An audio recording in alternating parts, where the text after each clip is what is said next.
In last week's city update, I finished up this front corner of my Lego city. And originally I was going to start working down over here. But after reading through a lot of my comments, I had a lot of people tell me, you can't have a train without a tunnel. And even though I have one tunnel on this end of the table running through my silo area, I thought this back corner would be another great place to build another one. So the first thing we're going to do is get started by covering up some of the table here with plates. And because you typically are not going to see anything about the Mills plates that I build underneath this, I thought it would be a great way to use up some of these plates that I rarely use in builds. And I rarely use them because this is bright green, and I have a lot of them from various sets over the years, but I don't like bright green for grass. With everything covered, I started to lay out a grid for where I'm going to make the mountainside. And then I've made two of these pieces up to do the entrance into the mountain. I felt this would provide a nice archway and a nice look for the trains to come in and out. After a few hours of playing around, this is what I've come up with. And at this point, I'm already about 3,000 bricks deep into the project. I'm gonna keep going, but I need to do a lot more work down on that end. And I honestly think I want to bring this up even higher as well. Just to show you the backside, I like to use Duplo. I use Duplo for any type of reinforcement on large builds like this one. And to me, they work great because you don't have to put them all over the place. You can just put them in very strategic locations to give your wall or build, however you're doing it, a lot of strength. I like what I have going, but one complaint I personally have already is how this looks. And part of my problem is I am real close to the edge over here. So I decided to go ahead and try and build a different style entrance. And this is what I came up with. It is very basic. It's just 2x4 block, as you can see, all the way up on the sides.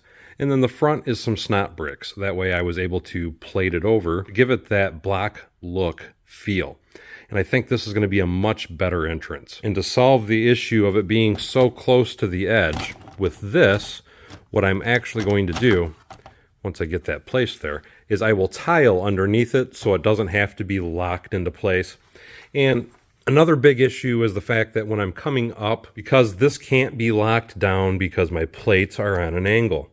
And so when I'm bringing these blocks over, obviously they're not going to meet right up to the edge. So here was kind of my thought. I just built a basic slope wall, and what I can do is place this next to the wall. So now the entrance has a nice clean line coming in, and as far as the pieces coming over, I'll be able to bring these blocks straight up to this wall, and then all I'll have to do for the top of this entrance is I can tile it over so that way those bricks can come over on an angle as well. And I think that's going to be a much cleaner entry. So I'm going to rework this entrance as well because I hate the fact that you can see straight through and you can see the blue wall. You need to have that tunnel effect. And then I'll probably even build some wall out this way just to give it a cleaner look. Before getting carried away with the other entrance, I went ahead and worked this one up. And as you can see, it worked really well for bringing the brick right over to this angled piece that I showed you. And then I was able to tile and place this on top of it. Now I want to show you how this is actually installed. On either side of the tracks, I used the 45. This is the 45-degree tile, this little guy right here. And I did that on either side of the track. So that holds my track into place just by tiling it with those on both sides of the track. And then I ran another row of tiles in between that. And then on this side, just because it was easier to do this side and not trying to do both, I went ahead and put jumper plates. And the reason I put the jumper plates is because now I can take the tunnel piece, set it down on top of it, and now it's locked into place. And then I used some 45s up on this corner just to fill it in. Now what I'm going to be able to do is start bringing those bricks over top of this entrance, and it won't be able to go anywhere as long as I don't pull on it because it'll be attached to those two jumper plates that are holding it down on the side. After a few more hours of stacking bricks, this is how it's starting to look. Now, I really love how that comes up and flows around the entrance, but I have one small problem. From over here, you almost can't see the entrance into the mountain. So even though I like how it looks from over here, what I want to do is attach a small wall to the side of this and bring it out and do some sort of decorative pattern to it. The problem is I got a little carried away with how I have everything bricked up and over here. So the only way I can think of to get this out of there is because this is tiled in place, other than the two jumper plates that are right here. We're going to disconnect the track and pull this up and out of the way. And what I'm hoping, and let's see if it works, and it did.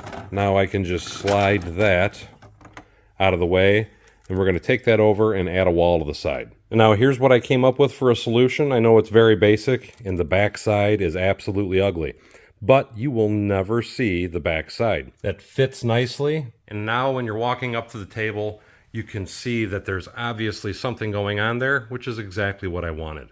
Now, I put a little bit of green on the top of that. I plan on covering this entire slope with a lot of different trees. But before I get carried away doing any tree work, let me kind of explain what I'm looking at doing. What I'm thinking about doing is doing like a K through 12 school. Where I live, it's very common to see school systems where everything is K through 12, so all grades are in one building. And I found a really cool old building that's actually tore down. It was an old school in Illinois, and I've even made a rough draft of how it would look in studio. And I'm wanting to build it right here. And then what I'm kind of thinking is I could put a small baseball diamond back here, and maybe even a small football stadium over here for the school. Maybe even a couple little playground equipment pieces or something along this side. But with doing that, though, is why I want to focus on doing the trees back in the background. Because one of the thoughts I originally had was putting in a waterfall and some water. But doing that would interfere with the school and the football and the baseball and all that. Plus, I still have to add a few more houses down at that end. I got to put the church back on the table and some more houses over there. So I'm going to hold off on that. But here's the thing. You can see I have a lot, and I mean a lot of space back on this side of the table, which means I can do one of two things. I could either bring this mountain all the way up to some really big peak back at the corner.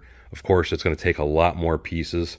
But another thing I was kind of looking at is with all this hidden empty space back here, and with me having all that city space out there, this would be a great place to put some sort of little Easter egg, I think, into the city. And because I have such a huge backlog of sets, just to give you a small clue, these are all unopened, unbuilt sets. But this whole corner here is Harry Potter. And because in the Harry Potter universe, they are one with us, they're just unseen, I was thinking that mountain might be the best place to put some sort of Harry Potter stuff into my city. But I'm curious to hear what you guys think. I would love to hear some ideas from you.